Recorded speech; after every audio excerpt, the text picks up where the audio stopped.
ఇంత రెడీ అయ్యి క్లీనింగ్ ఎందుకు చేస్తున్నామంటే మేము ఒక చిన్న ఫంక్షన్ చేసినాము పూజ సమాప్తి తర్వాత. సో ఆ రోజు మేము ఎవరికి పని ఉండొద్దు, అందరు వచ్చి జస్ట్ తినేసి ముచ్చట పెట్టి వెళ్ళిపోవాలని చెప్పి క్యాటరింగ్ వాళ్ళకి చెప్పినాం. వాళ్ళు కాస్త చాలా లేట్గా వచ్చిర్రు. ఆ హడావిడిలో మమ్మీ వాళ్ళకు మాకు బట్టలు పెట్టడం కూడా కుదరకపోతే అందరు వెళ్ళిపోయిన తర్వాత వాళ్ళిద్దరు మాకు బట్టలు పెట్టిర్రు అన్నమాట.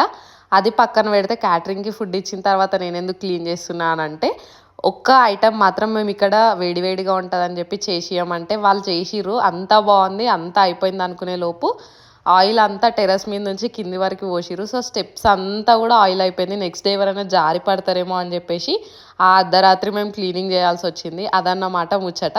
సో నేనైతే గురుచరిత్ర పారాయణ పూజ సమాప్తికి ఫంక్షన్ చేసినాం కాబట్టి ఆ ఫుల్ వీడియో అంతా కింద ట్యాగ్ చేసిన. ఇంట్రెస్ట్ ఉన్న వాళ్ళు వెళ్ళి చూడండి, చాలా ఇన్ఫర్మేటివ్గా ఉంది.